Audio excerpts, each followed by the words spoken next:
Were Erika and Charlie Kirk really getting divorced, and did they file papers just days before his assassination? A priest that came over to pray over Charlie and Erika's marriage the night before is what I am told. Charlie Kirk's own sister, Mary Kirk, is now being connected to claims that he quietly filed for divorce just 4 days before his unaliving. For a long time, the public story painted a picture of a strong and happy marriage. People heard about prayer circles, a relationship that was supposedly stronger than ever, and a couple that seemed united. But now, the situation is starting to look very different. If Charlie and his wife were already separated behind the scenes, that could explain a lot of things people have been questioning. It might explain the rumors that Erika had allegedly been removed from his will. It could also explain reports that Charlie was no longer wearing his wedding ring. On top of that, some individuals close to the family had quietly hinted that things inside the house were not as peaceful as they appeared from the outside. And then there's an even stranger detail. The night before everything happened, a priest reportedly came to their home to pray over the marriage. And this wasn't just any priest, it was someone known for being controversial. So now the conversation has shifted. People are no longer only asking who was responsible for the tragedy. Many are now wondering what was really happening inside Charlie and Erika's marriage during those final days. Because if divorce paperwork had already been filed, the entire situation suddenly takes on a completely different meaning. Since Charlie's death, some observers have also been focusing on Erika's public appearances. According to comments online, a number of viewers feel that she has seemed unusually upbeat for someone who recently lost her husband. If you read through the comment sections, people have been pointing this out for months. They mention the press tours, the interviews, the speeches, and the way Charlie's name is often referenced during these appearances. Erika has presented herself as a strong and composed widow, but some critics believe the presentation feels overly polished. A few viewers have even said it feels performative, as if the tragedy is being used as part of a public narrative rather than a time of private mourning. My husband did something very simple. He talked to people. You're gonna be murdered for talking to people. He didn't go after people. Naturally, that situation has caused many people to start asking uncomfortable questions. Some are wondering whether Erika truly loved Charlie the way people assumed she did. If rumors about a possible divorce were already circulating privately before his death, it would explain why the topic has continued to gain attention. When something like that happens behind the scenes, it tends to make people question everything that followed afterward. Then there's another detail that has made people pause. Reports claim that the night before Charlie was unalived, he did not sleep in the bedroom he shared with Erika. According to statements that have circulated, Erika said that Charlie actually spent that night sleeping in their daughter's room. So I said, I want you to have a good night's sleep. Go ahead and sleep in her room. And I'll turn the air down so it's nice and cozy in there. And I just want you to get a good night's sleep so you can be amazing tomorrow. Now think about that for a moment. Charlie had just returned from a long trip to Asia. After spending time away traveling, most people would expect someone to want to come home, reunite with their spouse, and rest in their own bed. But according to these reports, that's not what happened. Instead of going back to the bedroom he shared with his wife, he reportedly chose to sleep in one of the children's rooms. For many observers, that detail raised eyebrows. It doesn't exactly sound like the typical behavior of someone happily reuniting with their partner after a long trip, and that's not the only unusual detail. People have pointed out another claim that surfaced is that Charlie was not wearing his wedding ring shortly before his death. In fact, it has been said that the day before he was unalived, he went back into the bedroom to retrieve the ring and put it on. So that leads to another question. If the marriage was perfectly stable, why was the ring off in the first place? When people combine all of these pieces, the reports of sleeping in separate rooms, the missing ring, and the rumors that divorce paperwork may have already been filed, it begins to paint a picture of a relationship that may have been under serious strain. Some observers have even said it looks like the marriage might have been hanging by a thread. And then there's another detail people keep bringing up: the wedding photo. According to reports, Charlie himself removed the wedding photo from his home set, not Erika. Charlie removed, I think, I'm saying this, I'll say allegedly, I think it was Charlie who removed his wedding photo from his home set. I think that's where he went into his office for a bit. When that photo first disappeared from view, many people online immediately blamed Erika. Social media comments accused her of removing the picture out of anger or resentment.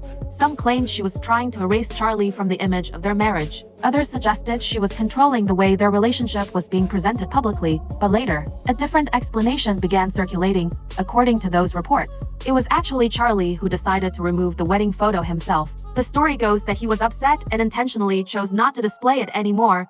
If that version of events is true, it changes the interpretation completely. Removing your own wedding photo is not something that usually happens by accident. It suggests a deliberate decision to create emotional distance. Then there's the priest who visited the home the night before everything happened. At first, some explanations claim the priest had been invited because of threatening letters Charlie had reportedly received. The idea was that rising political tensions and criticism from the left had raised safety concerns. But when people looked more closely at that explanation, it didn't entirely make sense. Critics on the left had been sending letters and complaints about Charlie for years. That kind of attention wasn't new or unusual in his world. So the question became, why would that specific night suddenly require emergency spiritual support? Priest that came over to pray over Charlie and Erika's marriage the night before is what I am told. According to another version of events, Father Chris Alar didn't come to pray about security threats at all. Instead, he reportedly came to pray about the couple's marriage.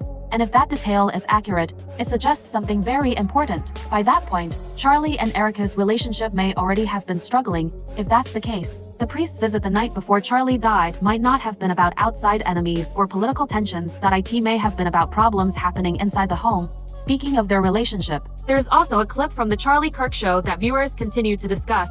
During the show, a fan asked a simple question. How long have you two been married? It seemed like an easy question, but Erika paused for a moment and appeared unsure about the exact answer. Charlie then stepped in and responded that they had married in 2021. This one's easy. How long have you been married, and when did you know it was time to get married? We've been married since 2021. We laugh about this because our dates are so messed up because of babies. To be fair, Erika laughed about the moment and explained that she simply had mom brain. She said that when someone is juggling children, birthdays, and daily responsibilities, it's easy for dates to get mixed up. That explanation might make sense to some people. However, others pointed out that their official wedding date was May 8, 2021, in Scottsdale, Arizona. Since the wedding happened fairly recently, some viewers felt it was surprising that she would hesitate when recalling the year. Then there's another topic that has added more questions. In the past, Erika stated that she had not dated anyone for 5 years before meeting Charlie. According to her, there were no romantic relationships during that entire period. But when people began researching her background, some claimed that several names from that time frame started appearing online. If those reports are accurate, it could make that earlier statement appear questionable. Really handsome. You look gorgeous. Are you fixing my... Got a little bacon. Babe, that's deep in there. Give them a cleavage? People want cleavage. When someone's past statements about relationships appear inconsistent, it can make people skeptical about other things they say later. After Charlie's death, Erika stepped into a major new role. She became the CEO of Turning Point USA Tusa. Her leadership has received mixed reactions. Some former employees and insiders have reportedly spoken publicly, claiming that individuals were pushed out of the organization after expressing opinions about Charlie's death that did not match Erika's views. There have even been discussions online about possible wrongful termination concerns. However, it's important to note that no claims have been officially proven in court.